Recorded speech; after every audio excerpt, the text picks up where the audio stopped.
and happy Friday, end of the week for us. Very boring articles to discover today. Pulled a couple of them. We're just going to briefly touch on several highlights here. Taking a look at metals, silver retreated below 18 once again, and we've got gold up at 1286.90. 1286.90. It was higher during the week at one point at 12, I believe 1297 was the highest I saw it this week, and it was overnight at some point.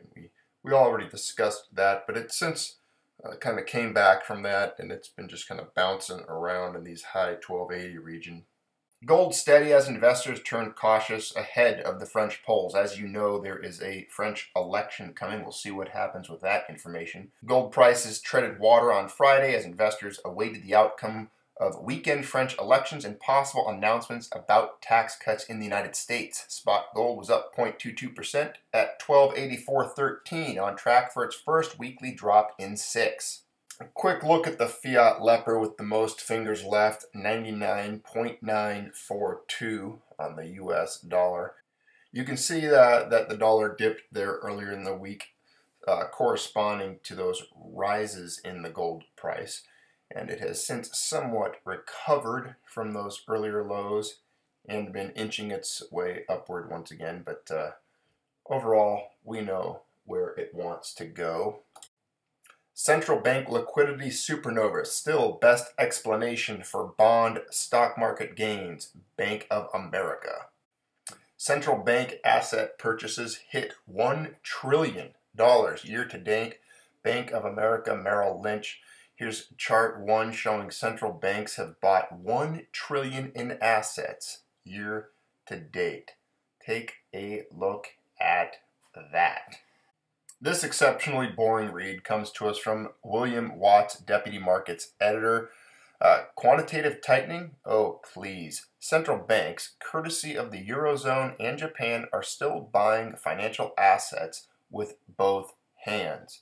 And that might be all you need to know about stock and bond market performance in 2017, say analysts at Bank of America Merrill Lynch.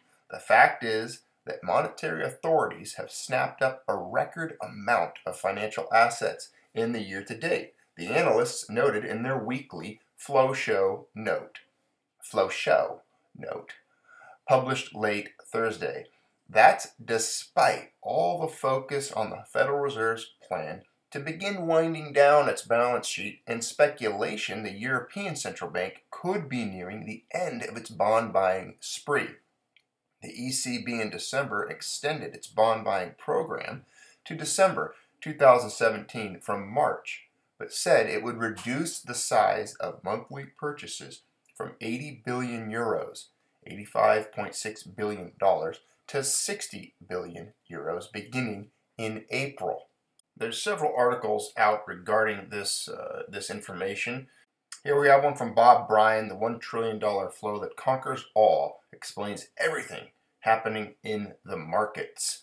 The global markets all come down to central banks. At least that's the argument of Michael Hartnett, the chief investment strategist for Bank of America Merrill Lynch.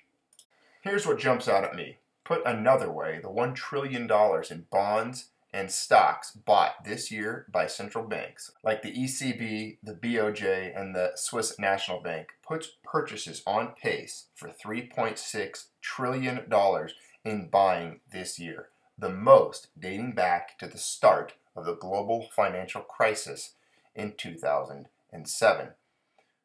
$3.6 trillion in buying. Remember, there's only about $4.5 to $5 trillion worth of gold on the planet. And they bought, just since the beginning of the year, $3.6 trillion in assets. Let's couple that information with legendary technical investor Robert Prechter, who's awaiting a depression-type shock in the United States. So legendary investor Prechter awaits a depression-type shock in the United States, and apparently he's writing a book. He tells Avi Gilbert in a question and answer that today's mood of optimism will give way to a funk that will rival that of the 1930s. Here he is with 61,000 sheets of paper generated in the editing process for his new book, The Socioeconomic Theory of Finance. Sounds like a very good read. During the interview, he does mention some safe havens. Gilbert asks, where do you suggest people, quote, hide during this event for financial safety and why? Prechter responds, short-term notes of the least unstable governments held in the safest manner possible. The plan is to trade those investments for stocks, property, and precious metals near the bottom. You can be calm and avoid suffering financially if you're prepared. The trick to maintaining personal prosperity is to avoid popular investments at the turns. It's not easy to do, but at a minimum, you need a fractal perspective on social trends as opposed to a linear one. I actually agree with his statement here, and I think it's a lot of wisdom tied up in just one little paragraph. He talks about avoiding the popular investments, going along with the crowd, doing what everyone else is doing, responding to peer pressure and what the mainstream movements are telling you to do. And I would argue, being that less than 1% of any American has held any gold or silver outside of jewelry, that precious metals is likely one of the least popular hedging or places to park wealth. And he mentions precious metals. He talks about that the plan is to trade these investments for stocks and property and precious metals. So there you go. He's talking about some hard times coming, maybe a funk that resembles the 1930s, followed by a recommendation to stack some metals. So I don't think any of us need him to push us in that direction because we're already here, but it is always nice and motivating to be validated by such statements. Is a new golden age breaking? The gold price has reached new heights, according to the well-known financial expert Dan Steinbach. This is only the beginning. Every gold investor knows the rule of thumb. If interest rates rise in the U.S., then the dollar strengthens and weakens the gold price calculated in the American currency. From this point of view, the latest bull market in gold, and now it's currently 11% higher than at the beginning of the year at $1,278, is no more than a straw fire. The normalization of low interest policy is being seen in the USA. According to most observers, it is only a matter of time before interest rates rise in the other large economic nations. Search for safe ports. One who does not believe in a straw fire in gold is Dan Steinbach, the publicist and founder of the Difference Group, who teaches as a researcher at the Shanghai Institute for International Studies in China and at the EU Center in Singapore, is convinced of the contrary. He believes that a new golden age is coming for investors. Not surprisingly, Steinbach argues with the escape reflex against political uncertainties. The civil war in Syria, the volatility around North Korea, the upcoming elections in Germany and France, but also the new ice age between the USA and Russia. All this, says Steinbach, means investors look for safe havens. A new gold standard. According to the native Finn, the most common escape route is blocked. State bonds are no longer the obvious choice in view of the bubble in the bond market, which has been fueled by central banks all over the world.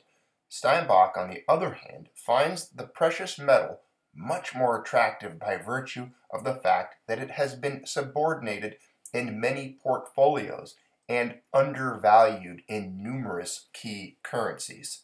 The Asian specialist also drew attention to subtle shifts in world trade. Last March, the Russian Central Bank opened an office in Beijing. The two countries want to coalesce in the monetary policy, and possibly the Russians could become an important gold supplier to China. Already, there are speculations about a new common gold standard, which does not need the greenback of the Americans. The rule of thumb forgotten.